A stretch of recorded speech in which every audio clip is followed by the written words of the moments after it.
Hello, welcome to the channel Why Stories. Enjoy watching. After graduating from medical university, Marlene got a job as a doctor in a psychiatric hospital. She could have continued her postgraduate studies, earned her PhD, and become a professor.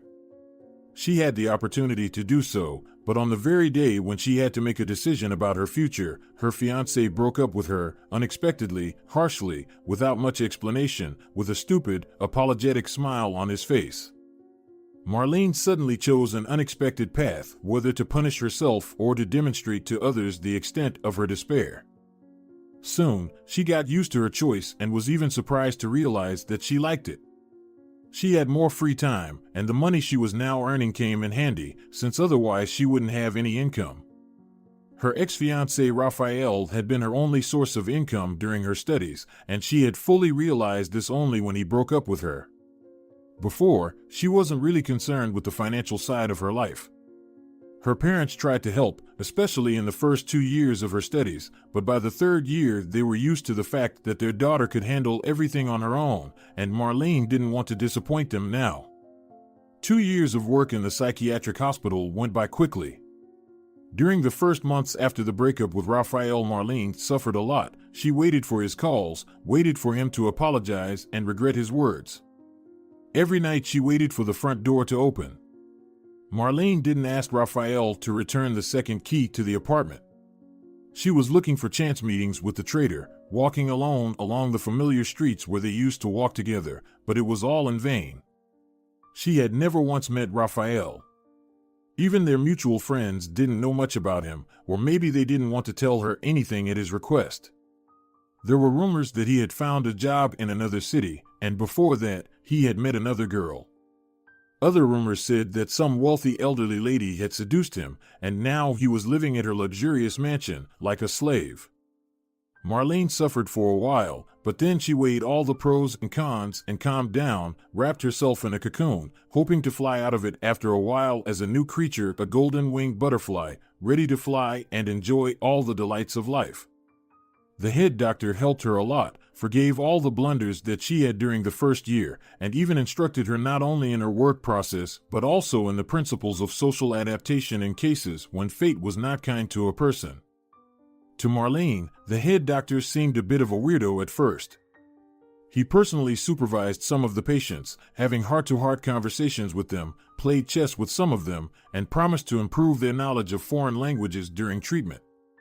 They believed him, forgetting the reason why they actually stayed in the psychiatric hospital, but some of them really benefited from it. On Marlene's night shifts, her partner was always a young doctor named Jorge. She used to agree with everything he said because he never tried to seduce her. He was 2 years older than her, and unlike her, he had finished postgraduate studies and was preparing to get his PhD. Psychiatry was his only passion. Jorge was very nice and cheerful, and he knew how to create a relaxed atmosphere around him. He was an interesting person to talk to, he never bothered with any advice, and he saw any problems that sometimes arose in life as an interesting problem to be solved in the most unusual way possible. Every time when dinner was over and the patients obediently took the trays with dirty plates to the kitchen, Jorge sat down under a yellow lamp and worked on his dissertation.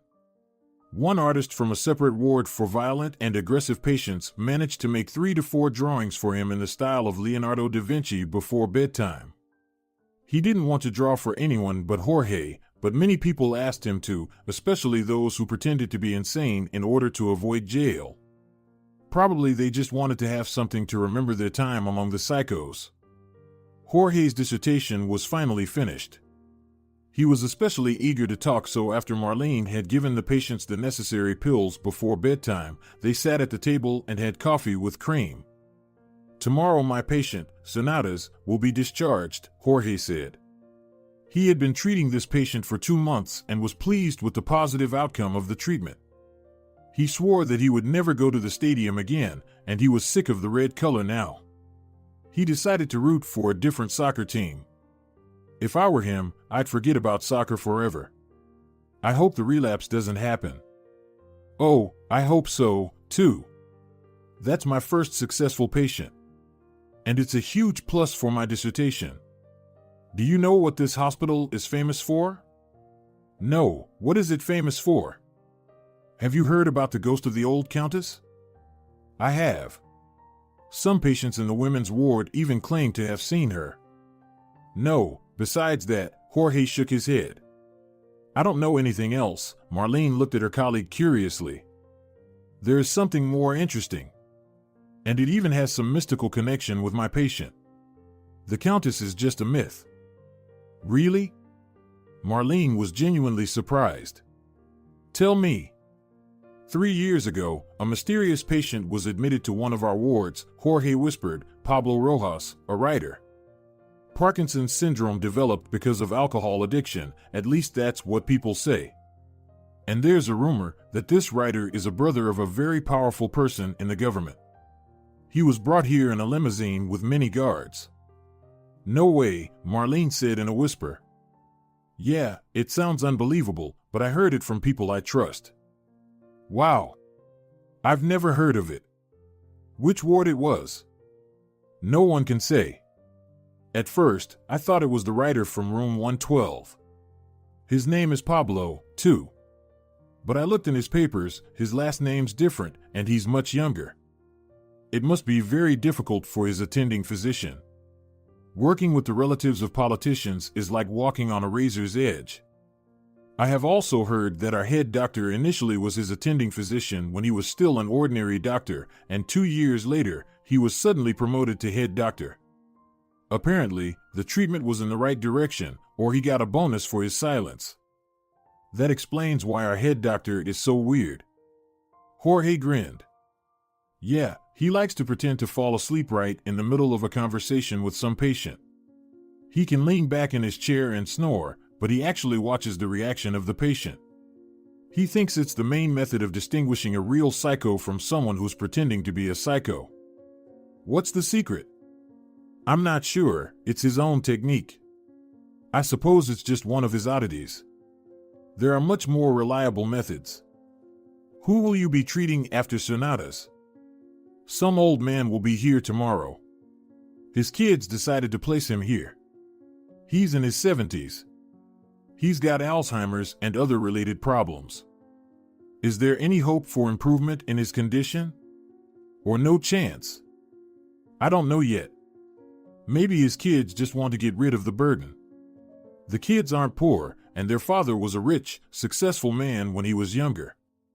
He was a famous geologist or something like that. He published many books, was head of a department at the university in the capital. I feel so sorry for him. If his children really decided to get rid of him, he'd never get out of here, even if his condition improved. I don't want to deal with such a patient right before I quit. Are you going to quit? Marlene looked at Jorge with surprise.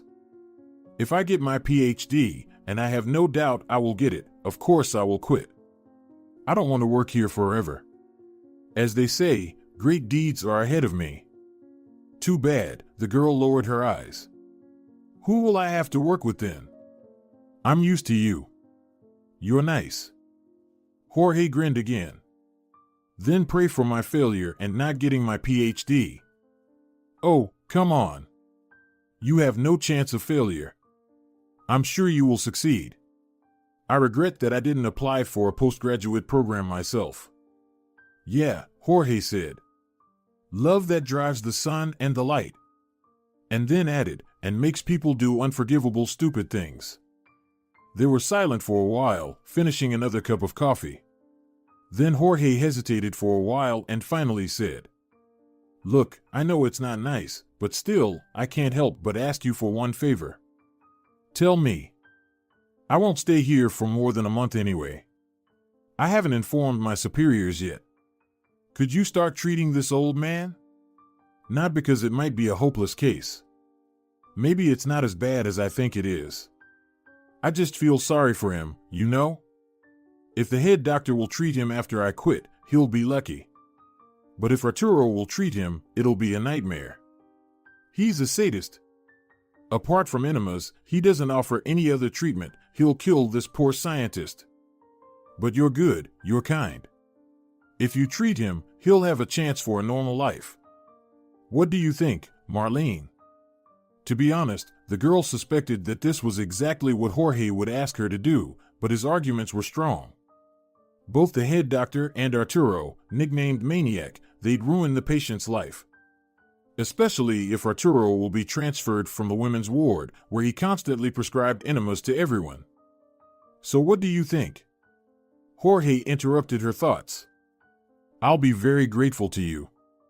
When I get a good position in a research institute, I will definitely hire you. You're very smart. No one will ever appreciate your work here. And believe me, it's not just gratitude. It's just that I can see my own prospects and other people's. I'll need smart, hard-working people in my team. Marlene had no doubt that it would work out that way, and she agreed.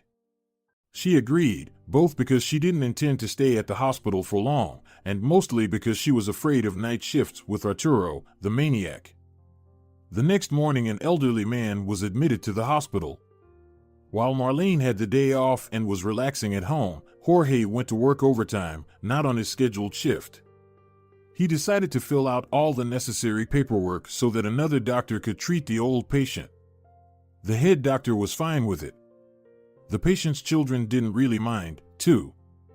Jorge even promised special attention and care, praised Marlene's professional and personal qualities in every possible way, and did it so persistently that the elderly man's children even voiced their willingness to reward Marlene with a small sum of money every week. Maybe they took Jorge's words for hidden extortion, or maybe there was still a remnant of humanity in them, which is difficult to remove from the human soul. In any case, everyone was satisfied with the deal except Marlene. She was a little upset about the money part of the deal, but it was stupid to refuse. Besides, if she refused, the patient's children might doubt whether their father would receive the promised care and attention, and request another doctor for their father. And Jorge, in his last month of work, was treating a soldier who had slashed his wrists in the train station restroom. He wanted to do something good before quitting this hospital and give the poor guy a certificate that he was no longer able to serve in the army. But the doctor couldn't do it. A week before the medical examination, the soldier's case was transferred to Erica de Saracho, a bitch who, on the contrary, did everything possible to bring the guy back to the military unit. After the examination, he took pills from other patients in the ward, mixing antipsychotics with tranquilizers, and at night he took all the pills he had. The nurses found him in the morning. It wasn't easy to save him, but the doctors did it. He was given a gastric lavage and morphine injection, and 3 hours later he was sent back to the military unit, even though his tongue was barely moving. Jorge quit earlier than he'd planned. He quarreled with Erica so much that she even complained about him to the ministry. And in that nervous condition, he couldn't even talk to Marlene. So, Marlene was left without a partner, concentrating all her strength and knowledge on the poor old man. Marlene was doing very well. Sergio turned out to be a very nice old man. In the moments when his memory became clear, which usually happened just before bedtime, he would tell her stories from his life, how he traveled around the world during geological expeditions, spending the long summer seasons in the forests and mountains, untraveled paths, unknown animals, some fantastic incidents. Sergio's stories became more and more extraordinary every night. Marlene was a very loyal listener, trying not to interrupt by asking questions. She was really interested, though she realized that the old man was probably making up half of his stories or adding some fantastical details to the ordinary everyday life of geologists. On one of such evenings, Sergio told Marlene one especially interesting story. It was 1974, he began.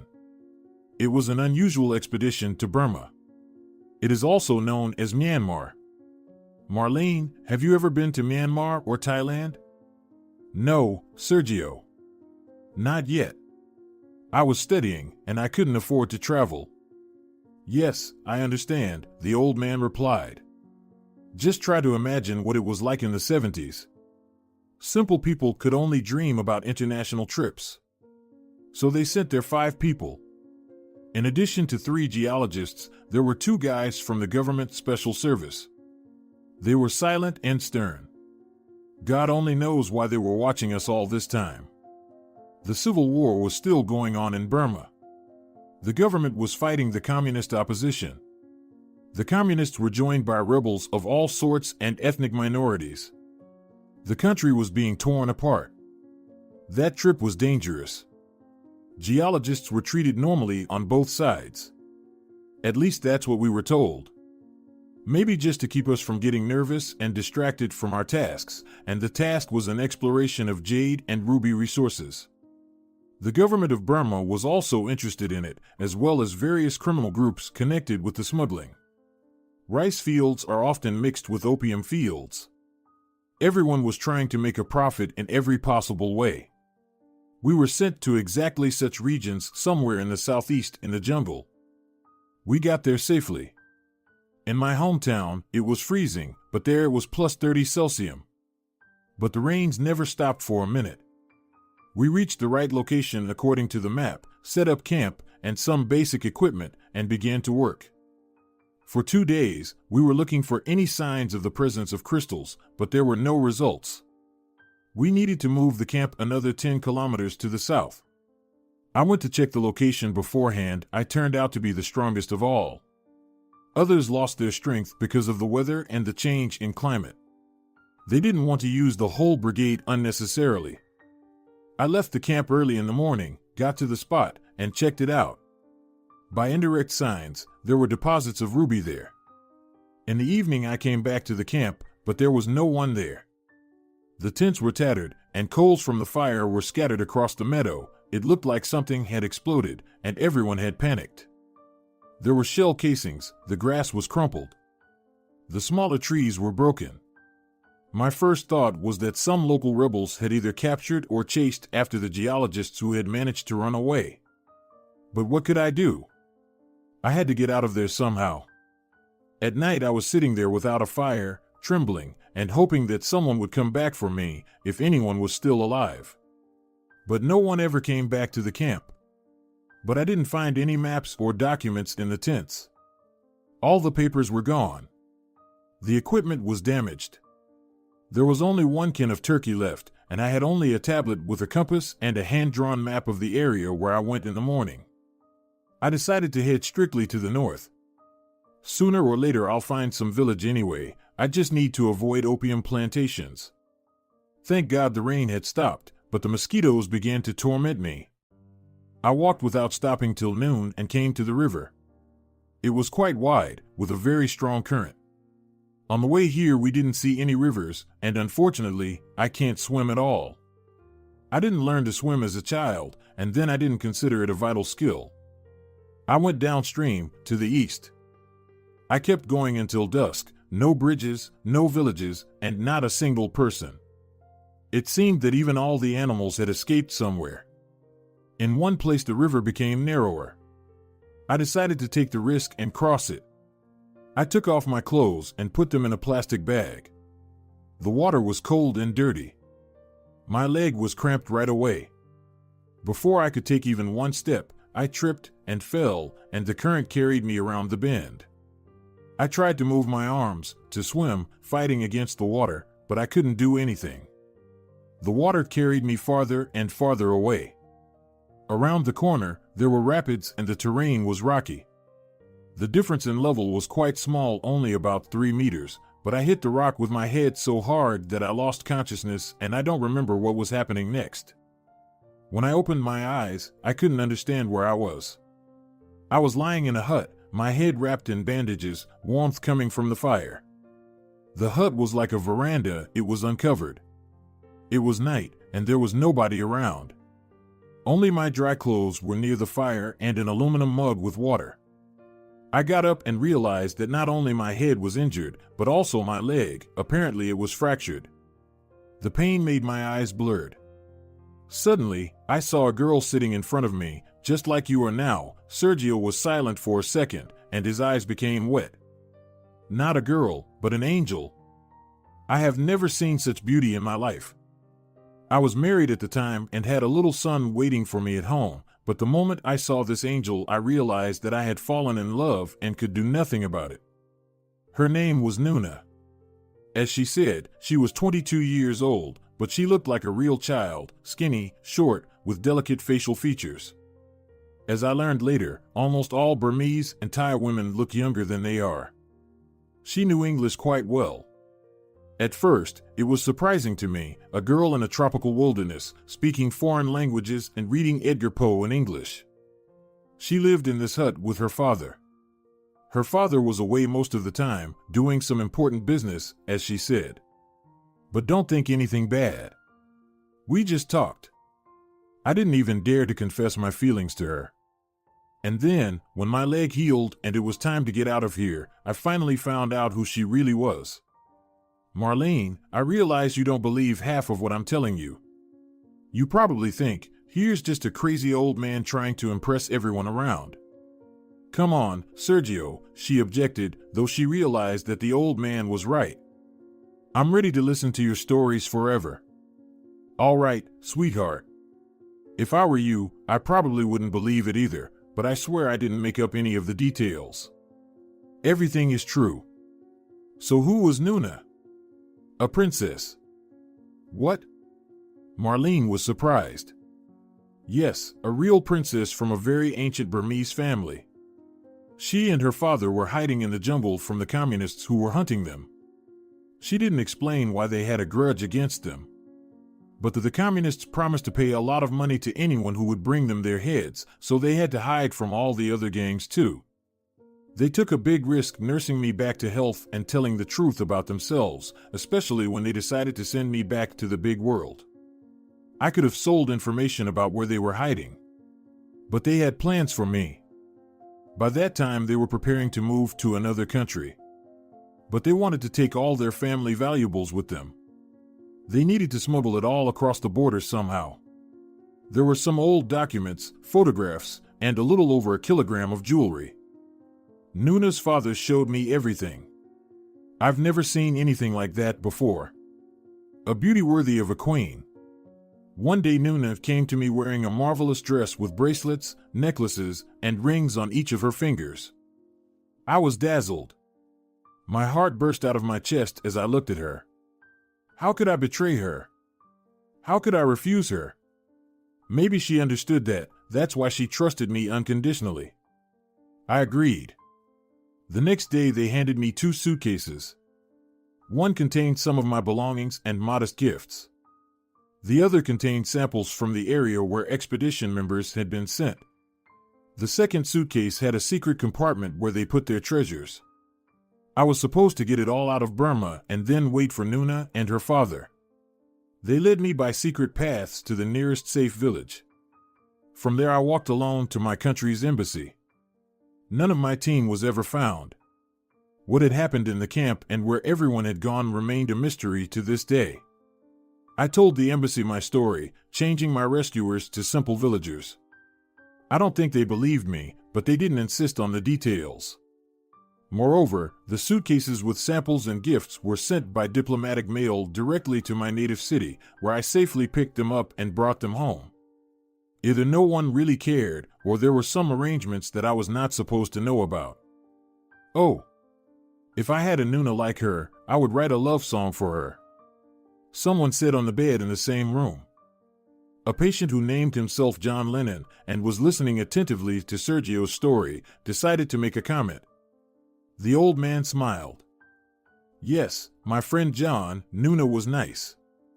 Yeah, he agreed and closed his eyes, obviously imagining singing for that unusual girl. I'm so tired, Marlene, Sergio said, closing his eyes. It hurts to think about it. 40 years have passed, and yet the memory is as vivid as if it were yesterday. Marlene, I begin to forget it often, but I have not yet told everything about my beautiful Nuna and about you. About me? Marlene was surprised. Yes, darling, about you. But we'll talk about that some other time. I'm tired, besides you probably don't want to spend the whole night with an old crazy man. You have work to do. All right, Sergio. We'll continue this conversation another time. Good night. Nuna. I wish I had a girl like that, John Lennon muttered again and turned to his other side. For the next few evenings, Sergio never returned to the story of the Burmese princess. His memory lapses became more frequent. Sometimes he even began to forget his own name. He only came back to reality when Marlene was on shift. The tests showed that the disease was progressing. He had developed heart failure, which prevented him from taking the necessary medications. All of these medications were affecting the heart in one way or another. Arturo was finally removed from the female ward. Fortunately for Marlene, he was not her partner, but unfortunately for Sergio, he came to Sergio's section during his shifts. When there were bathing days, all the women would come to the men's section to bathe because renovations were going on in the female ward shower room. On such days, Arturo was a very kind man. He literally drooled. He would take the women into the showers as if they were a flock of sheep and spend all the time there until the last woman had finished showering. He made sure the women didn't fight over a bar of soap and helped them shave their legs if they asked for it. It was unclear why Arturo was entrusted with such a mission. But any other day, Arturo was as cruel as usual. The enema sticking out of his pocket spoke for itself. Even John tried not to bother him with his stories on such days. Marlene complained to the head doctor, pointing out Arturo's outrageous behavior towards patients, but he only told her to look for common ground with her colleagues. It sounded ridiculous. Marlene was ready to scratch that pervert's eyes out. But after a few conversations with Marlene, Arturo seemed to sense her determination and calmed down a bit. It was strange for Marlene that Arturo, who looked so brave and bold, turned out to be a total coward. Even the patients sensed this and began to fight back, and one night they caught him in the toilet at the moment when he abused one of the patients, and performed a special operation called enema under the guidance of the artist and to the joyful exclamations of John Lennon. And from that night on, Arturo never showed up in their ward again. Sergio began to recall the events of the past again, but his stories were getting shorter, and he never talked about Nuna again. To cheer him up, Marlene ordered him an unusual notebook as a gift. It was a real 300-page book with a beautiful cover with jumble patterns and the words "The Last Expedition" on it, but the pages were blank. Marlene hoped that Sergio would be able to fill them in himself. He was delighted at this attention. Armed with a pen, he spent half a day writing his notes and even invited an artist from the next room to decorate the book. The artist read the stories and illustrated them with marvelous drawings. This went on for about 2 months. Sergio wouldn't let Marlene read. She was the only one who didn't know what he was writing about. But the old man promised that as soon as he finished, he would give her the book and even dedicate it to her. However, his health was getting worse every week, and he began to have heart attacks at night. Marlene realized that he had only a few days left to live. He no longer told stories every evening. He would lie silent, staring at the ceiling. Marlene would sit beside him and hold his hand until he fell asleep. John, who had recently returned to his previous room from the ward for the aggressive patients, watched the whole scene in silence, looking at Marlene with childishly kind gray eyes. One February morning, when the snow was melting, revealing the pale previous year's grass, Sergio, who had woken up early, came to Marlene, who was dozing under a yellow lamp. "Here," he said quietly, placing his book in front of the girl. "I have finished it. Now you can read it. Read to the end. In the last chapter, you will learn a lot of important things from me and perhaps for yourself too. All right, Sergio. You're up early. How are you feeling?" "Now I'm good, Marlene. Now everything is good. Thanks to you." He gestured for the girl not to object. "You'll understand everything when you finish reading it." And Marlene didn't object. At home, she read the first 100 pages. Some of the stories were ones she had heard from Sergio, but some were new. The artist's beautiful illustrations were a delight to her eyes. The animals, drawn according to the old man's description, looked so mysterious. There were also landscapes of the wild forest, people around a campfire, singing to a guitar. In this company, Marlene easily recognized Sergio. The artist depicted him young, but he managed to emphasize the main features of his appearance so that it was impossible not to recognize him. She was surrounded by so many talented people, even though they were a little crazy. Marlene went to her next shift with the intention of expressing her admiration for both the artist and Sergio, but her wish was not destined to be realized. At work, she was informed that Sergio had passed away at 4 o'clock this afternoon. His heart had stopped. The old man's children, who had never visited him in the last 2 months, came to pick up the body the next day. Marlene knew that lately, before completely forgetting about their father, they had been arguing with him a lot, demanding something from him. They wanted him to either sign some papers or tell them where the papers were. Sergio did not react to the scolding and hysterics in any way. He just kept silent with his eyes lowered to the floor. Apparently, having failed to get any results from him, the brother and sister disappeared, but they continued to transfer money to Marlene's account. She hadn't withdrawn a penny of the money she had accumulated, hoping to give it all back one day. A little later, she learned that Sergio's relatives had taken his body to the city where they lived. No one invited her to the funeral, but she felt it her duty to see off the man who had dedicated a whole book to her. He had become almost like a part of her family during this short time. In the psychiatry faculty, they were told not to become attached to their patients, or they would eventually go insane due to the endless losses.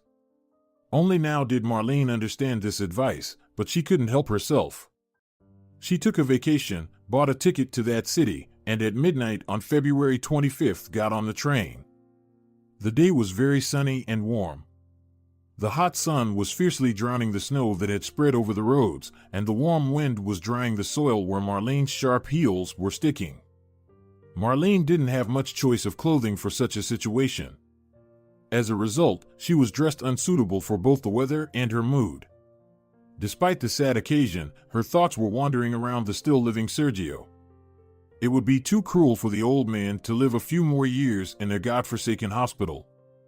Of course, he could still entertain both the girl and his unfortunate companions with interesting stories, but it was not real life, but only painful attempts to grasp at the past, which was fading away with each passing week and becoming like barely visible shadows. Sergio probably realized it himself, and that's why he left life with consciousness and dignity, having had time to make the right conclusions. Marlene had never thought about God or heaven before, but at those moments, when she entered the cemetery gate, she suddenly realized that heaven existed. She could almost see it, feel it with her skin, hear the joyful voices and laughter, feel the heat from the fire surrounded by bearded men singing songs to the guitar. And it seemed as if Sergio was even waving to her and pointing with his finger somewhere towards the east. She looked there and saw an amazingly beautiful girl hurrying to join the company of bearded men. Marlene knew it was Princess Nuna. Right. Now they would surely meet and tell each other about the things they couldn't tell 40 years ago. Marlene was late for the farewell ceremony.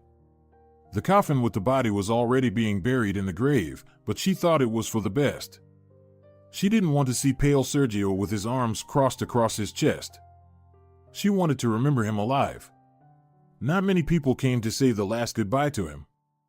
Sergio's son and daughter and some other man were standing in front of the others. Marlene could only see their backs. At a distance, as if afraid to approach them, there were another 7 people. She recognized 2 of them, although she had never met them in person, elderly men, a little younger than the deceased. It was unbelievable, but the artist managed to illustrate their faces perfectly correctly in Sergio's book. How could this be possible?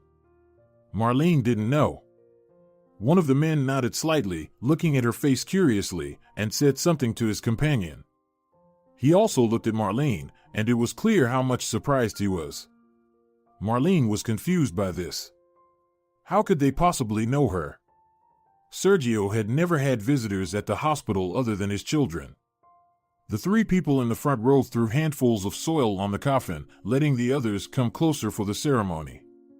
The man standing beside the brother and sister turned his face toward Marlene for a second, and her heart raced. What the hell was going on today? The man's face was an exact copy of her ex-boyfriend Rafael. This was crazy. How could he be here? Everyone seemed familiar to her today, as if she had fallen out of the real world and was surrounded by the ghosts of the past. Marlene threw a handful of soil on the coffin lid, turned around, and met the eyes of an old man who had greeted her with a nod of his head a moment ago. Be careful, he said quietly. What? She asked fearfully. My condolences, the old man said loudly. She must have just misheard the first phrase. Why would he suddenly say something like that to her? Maybe he thought Marlene might have slipped on the melting snow. Her imagination went wild the minute she started thinking about heaven. Marlene shivered, shook her hands off the soil, and headed toward the cemetery exit. She wasn't going to the memorial dinner, and she didn't want to draw attention to herself in any way. She had only come here for Sergio's sake. Nothing else was keeping her here. People slowly made their way to dirty cars, wiping their muddy shoes on the wet snow. Only a guy who looked like Raphael, heading straight for the exit. Marlene walked about 5 meters behind him. She looked at him once again, and the resemblance was striking. Even his gait and his habit of keeping his hands in his pockets resembled Raphael. Raphael? She called in a low voice. The boy didn't turn around, but quickened his pace. Marlene walked faster, too, and when she almost caught up with the stranger, she repeated a little more confidently and louder. Raphael. The man turned around, and Marlene's heart raced again. There could be no doubt now. It was Raphael. Marlene? He stopped. It seemed to Marlene that he wasn't surprised when he said it. Instead, he looked a little confused and even displeased at the unexpected meeting. What are you doing here? He asked. I wanted to ask you the same question. Did you know Sergio? We are friends. With Barbara and Aldo, Raphael took cigarettes out of his cigarette case and lit up. Sergio was their father. I was his attending physician. Really? What a twist of fate. Since when do attending physicians go to their patients' funerals? He was a special patient for me. You've always been very sensitive, Raphael smiled slightly. Although, as far as I know, Barbara's father knew how to quickly impress and attach people to him. Apparently, he still had that ability, even after he lost his memory. And Barbara is your... Yes, Raphael interrupted Marlene, she is my new soulmate. So, Marlene said in a low voice, the rumors are true. What rumors? That you're living with a woman who's much older than you. She's not much older than me. Raphael tossed his finished cigarette to the roadside and spat. She's 38. 10 years difference isn't that much. I'm sorry, I didn't mean to offend you. It's none of my business. Why didn't you go to the memorial dinner? I don't like that kind of event. They barely talked me into going to the cemetery. So, why was Sergio such a special patient for you? Did he tell you his fake stories about his adventures, too? He was just a nice person. He was. And his fake stories, as you called them, had nothing to do with it, although everyone listened to them with pleasure. Psychos? Raphael grinned wryly. No wonder. The hostility with which he spoke of Sergio made Marlene uncomfortable. She was glad Raphael had broken up with her. There was something cold about him, freezing her soul. She wanted to end this conversation quickly, to demand the key to her apartment, and to say goodbye to that toxic shadow from her past. And yet she wanted to object somehow, to protect herself and the memory of the old man. You know, said Marlene, Sergio was not only a storyteller. He was a great writer, and he even dedicated his book to me. A book? This time Raphael was genuinely surprised. What book? He was writing a diary with his memories while he was in the hospital. And in the next room, there was an artist who decorated his notes with illustrations. Eventually, he created a book. He gave it to me before he died. So, the people you call psychos are actually more talented than most normal people. What was in that book? Raphael smoked again. Is it interesting? Stories. About what? About a lot of different things. Stories and wonderful illustrations. Mountain landscapes and travel maps? Maps, landscapes, people, animals. Can I borrow that book? I'd like to read it. No. You won't like it. You're not a psycho. Okay, Raphael frowned and stopped. I was just kidding. Anyway, it was nice to see you. I got some business to take care of. Can I give you a ride somewhere? No, thanks. Goodbye. Oh, and, can I have my key back, please? I had to tell you about it long ago. Don't worry about it. I lost it long ago. Probably in my previous rented apartment. But if you're worried, change the lock. Bye. Raphael turned left out of the cemetery gate, where he left his brand new black Renault, and Marlene went to the right in the direction of the train station. The unpleasant feeling of the encounter haunted her all the way to the station. Why did she even tell him about the book? Why was she justifying herself? Stupid. Raphael is probably laughing right now, enjoying his superiority. He's got a rich girlfriend, an expensive car, and everything must be going well. And Marlene demands some key that Raphael has forgotten about long ago. What a fool. A real fool. She hoped he was deliberately not returning the key so he could show up to visit her one day. She was still jealous, and she didn't want to confess it to herself. And Raphael didn't even ask her how she was doing. He wasn't surprised that she was working in a psychiatric hospital, which meant that she didn't apply for the postgraduate program she dreamed of. She was nothing to him, useless waste material. He'd probably noticed her before when they were still standing near the grave. He'd noticed her, but he didn't want to talk to her. That's why he wasn't surprised when she called out to him. When Marlene returned home in the evening, exhausted and broken, she had another unpleasant surprise. The apartment door was unlocked. At first, she thought she had forgotten to lock it, but when she entered the apartment, she realized that things were much worse. Everything in the room had been turned upside down, chairs were overturned, all the drawers of cabinets and dressers had been pulled out and their contents scattered on the carpet. Even the books were all on the floor. The first thing Marlene did was rush to the papers and money she had been saving just in case. But everything was in its place, safe and sound. She had never had any jewelry at all. What were the thieves looking for then? Marlene sat helplessly on the floor and, looking around the mess with helpless eyes, tried to find common sense in the actions of the burglars. There was no sense at all. They hadn't even stolen her bank card, from which she had just yesterday transferred all the money Sergio and his children had sent her over the past 3 months. Marlene inspected the lock on the door. There was no sign of breaking in. It had been opened accurately, as if with a key. Nothing made sense. She wanted to call her neighbor to ask if she'd seen any strange people near their building, but she didn't dare. She didn't know her neighbors very well, and she didn't want to draw attention to herself, especially now.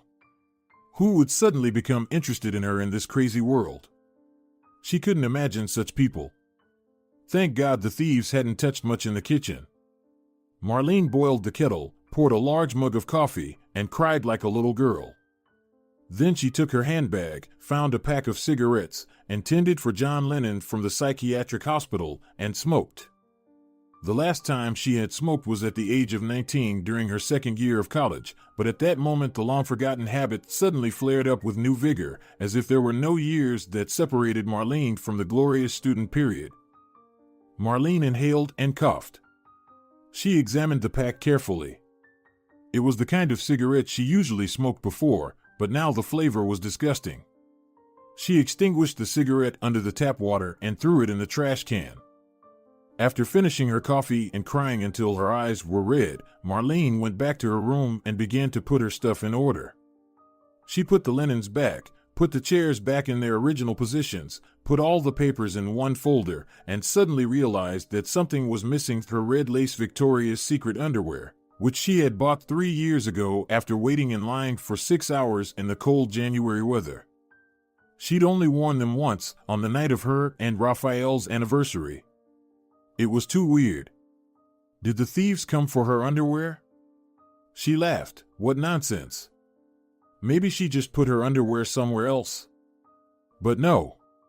The red silk robe from the lingerie set was lying in its place, but the panties were obviously missing. Whoever these thieves were, they clearly had a problem with imagination. Strangely enough, this fact cheered Marlene up. She was just finishing putting the books back on the shelves when Sergio's last expedition got into her hands. Picking it up, Marlene noticed that a photograph had fallen out of the book. The girl picked up the picture and took a closer look. No way! She couldn't believe her eyes. She, Marlene Gallardo, was looking at her from the picture, only very young and wearing strange clothes that she never had. The picture was old, cracked, and yellowed by time, but her face was clearly visible. Dark eyes, high cheekbones. People always thought Marlene was from Asia. She got those facial features from her father, who actually didn't know which of his ancestors had such Asian features. It was too much for just one day. There was no way that Marlene was in that photo. She had to find the answer in a book. The girl opened the last chapter Sergio had told her about and began to read. I waited for over a month, hoping that Nuna and her father would soon be knocking on my door, but that never happened. I went back to work. Everything went on as usual. I got a bonus for the samples from Burma delivered to the Institute. There was no news about the missing expedition members. Despite the separation, Nuna's image never ceased to torment my heart. My wife seemed to sense it and asked me in every possible way whether I had fallen out of love with her and whether I was planning something evil. I felt guilty. I loved her, I loved our son. 4 months later, learning that we would have another child, I was sincerely happy about it, but it was a completely different love, familiar, simple, cozy, not requiring any tension. I saw my feelings for Nuna differently. This amazing girl sounded in my soul as an echo of something heavenly, equal to the real miracle. But the fear for her fate grew stronger every day. I began to read the newspapers, hoping to find news about the latest events in Burma. And one day such news caught my eye. A father and daughter of a noble Burmese family had been captured and later killed by a group hostile to both the government and the communists, and a great price had been paid for their heads. The news didn't mention their names or any specific information, but everything was clear to me. I left with my suitcase to my old summer house, telling my wife that I was going on a business trip, and spent the whole day there shedding bitter tears, thinking about my princess who had died in agony. And yet I could have been wrong. The news could have been about a different family that had nothing to do with Nuna. It was a poor reason to keep believing, but it lurked in my heart as a burning fire. I took the jewelry out of the secret compartment, not knowing what to do with it. I could safely keep the papers at home, but there was no way I could explain the presence of these treasures at my home. I took the jewelry in my hands, thinking about the princess and her dance in the light of a tropical sunset. I had to hide the memory of my love in the deepest corner of my heart and bury the jewelry in the woods so that I would never have to carry them in my suitcase again. So, I kept them in a safe place. Dear Marlene, this chapter is written exclusively for you. Only you know its contents if you have read my book to the end, as I asked you to. The artist from the hospital also knows everything, because I asked him to draw a map with the exact coordinates of my hiding place. You may not believe me and think that I was completely crazy at the very end. But I'm relying on your intuition. The photo you found in the book is a photo of my Princess Nuna. I can only imagine how surprised you were when you saw it for the first time. Now you see why I'm so attached to you. You two are like twin sisters. As soon as I saw you in the hospital, it was like I was resurrected. My memory, which had almost left me by then, came back to life. Everything came alive inside me, every detail, every minute of the delight I had once experienced. Luckily, you turned out to be a very good person, which is such a rare thing in the modern world, a combination of kindness and beauty. Just don't say a word to my children. Stay away from them. They know the treasure exists. I must have talked about it a lot when I was delirious, so they assumed it was true. It is wrong to speak of my children in such a way, but unfortunately, they have grown up to be bad people. Maybe I didn't spend enough time with them. I don't deny my guilt. But the fact is that I can't entrust them with the most precious possession of my life. My poor wife is probably cursing me in the other world for saying such things, but I can't change reality. It's not bracelets or rings that I call my most precious possessions. I hope you know what I mean. I can take my love with me to the other world, but I can't take the jewelry. So let my treasure remain here on earth, but only in the good hands of a decent person. I bequeath them to you, my dear. You alone can fulfill this role. That's what fate has decided. Go to my summer house, find that place on the map, and you'll find it. But be careful. If something goes wrong at the last moment. Anyway, I don't think that anything will go wrong. You're smart enough, you won't let it happen. The treasure is buried under a picturesque old tree. You will definitely notice it. The tree is still there. I checked it before I completely lost my mind. It has a thick, sharp branch. Don't touch it under any circumstances.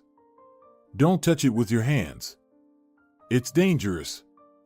I think that's the end of my story. Be happy, Marlene, and don't forget the old man who dedicated this book to you. It's time for me to go to my beloved Nuna. Goodbye. Marlene spent 2 days coming to her senses, crying, and then reading Sergio's memoirs again. On the 3rd day, she finally pulled herself together. First of all, she changed the lock on the door. Then she went to the store, where she bought a garden shovel and a compass. She didn't ask her neighbor about anything, though she met her at the entrance on her way back from shopping and chatted for about 10 minutes. She had to lie about the shovel, saying she was going to her parents' country house. Marlene took the train to the village mentioned in Sergio's book. In rubber boots, blue raincoat, and with a backpack behind her shoulders, she looked almost the same as the other villagers. Spring came early this year. The sun was shining, sometimes hidden behind rare clouds, which inevitably caused rains. Long-nosed grackles were diligently digging in the fields, pretending to be agronomists.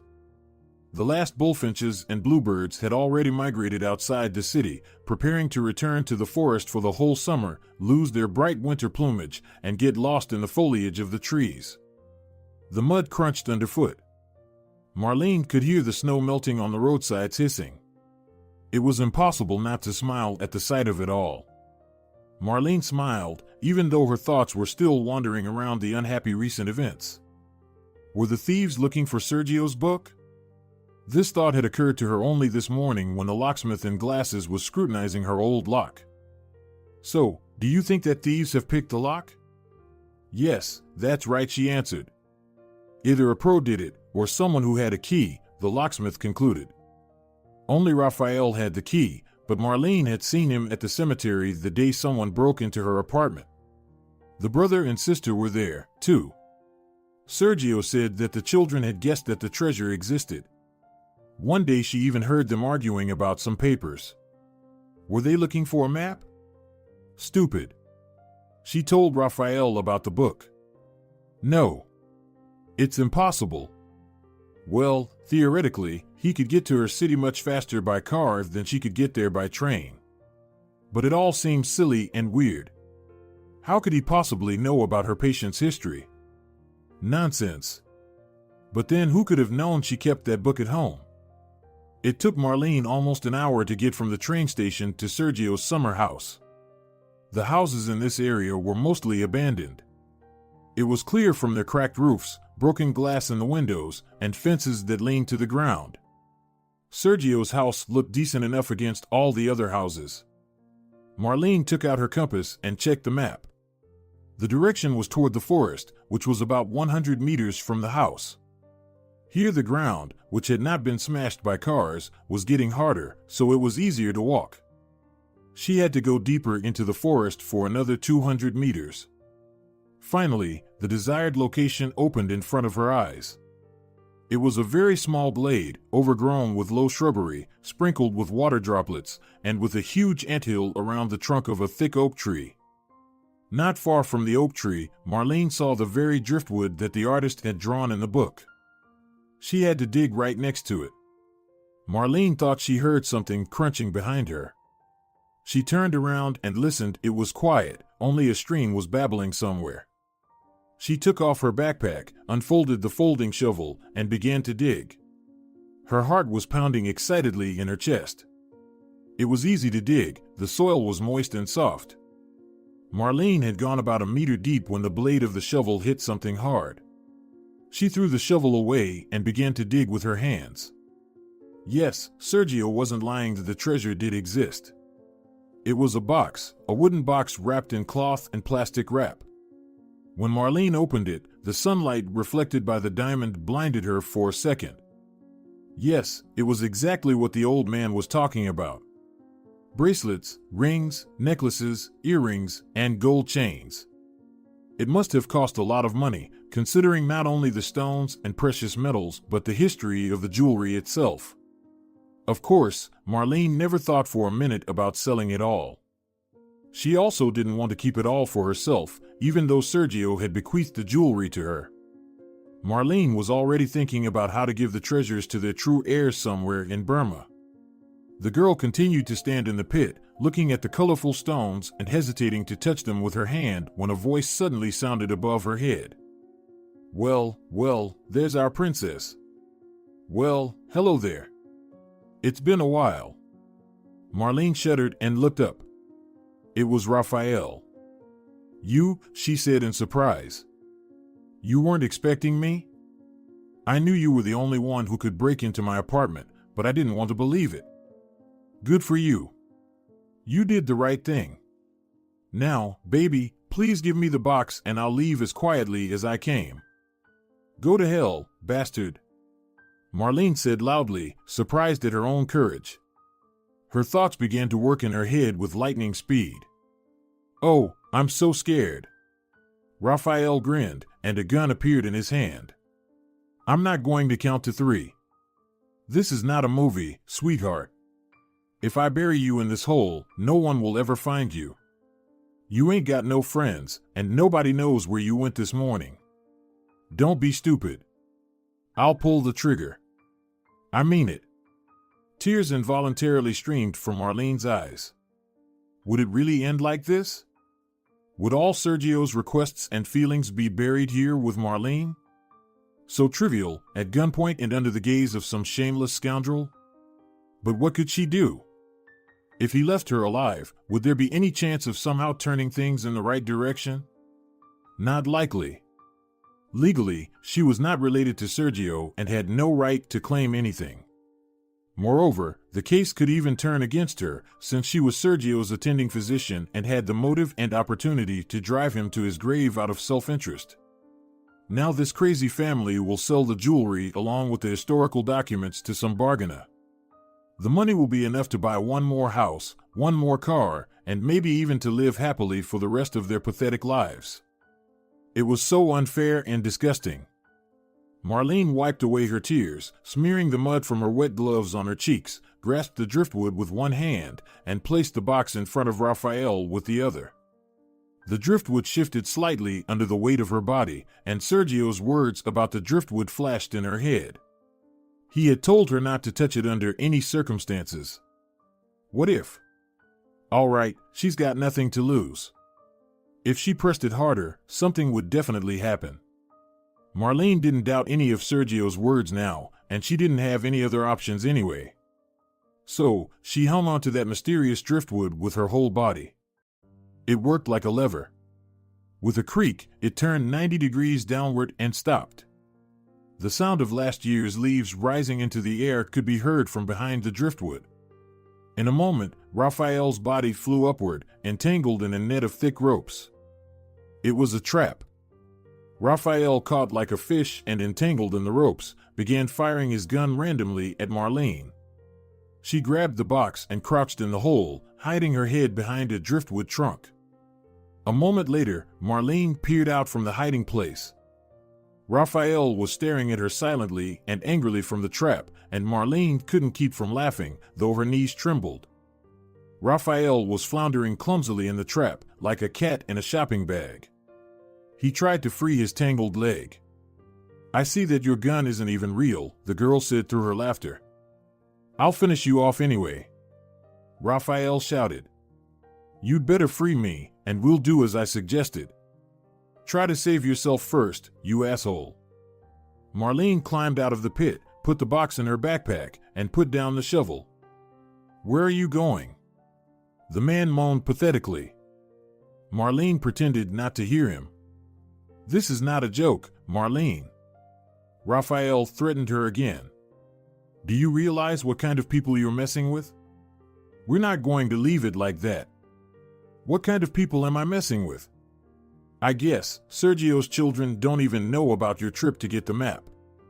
You wanted to get everything by yourself. Right, Raphael? What's the difference?" Raphael wouldn't stop. "I'm not greedy, I'll share it with them. There's enough for everyone. If you want, I can give you a ring." "Shove that ring up your ass. Well, if anyone finds you here in the next couple of days." "Now I know who you really are, Raphael. Do you want me to tell you how everything really happened?" "Fuck you. I'll tell you. The train is 3 hours away. So, listen. I think you met Sergio by accident. I wouldn't be surprised if it was when you and I were living together. He told stories about his expeditions, but no one took them seriously except you. But you sensed the prophet, won his trust, and got acquainted with his family. He naively told you about his princess, even showed you a picture of her, and slightly hinted at the existence of a certain box buried somewhere in the woods, which should be returned to its rightful owners, if any are found. But you're impatient. I think you pushed the old man too hard with your questions about the treasure, and he realized in time who you really are and why you were communicating with his daughter. He saw your rotten soul and stopped talking. And then the disease came. Sergio began to lose his memory. You had to act fast. You realized that when he saw me, who looked a lot like his princess, he would trust me. You persuaded your friend and her brother to put their father in the psychiatric hospital in my ward. Maybe if it wasn't for you, they'd have left the old man at home with a nurse. Maybe they're the same bastards as you are. Your plan worked. You realized it when you accidentally met me at the funeral. According to your calculations, we were supposed to meet a little later, so you could find out everything about my conversations with Sergio, but it turned out even better. I told you everything myself in just 5 minutes. You immediately rushed to my apartment and rummaged through all the drawers and shelves, but you didn't realize that the old man's memories looked like a real book. You didn't pay attention to the books. All that was left to do was to watch me and wait for me to get here. That's how it was, Raphael. Am I right? You're a bitch, Marlene, Raphael said in a low voice. I should have killed you silently. You don't have the guts. Marlene said boldly. I hope you can get out without my help because I have to go. Oh, and don't look for me at the apartment.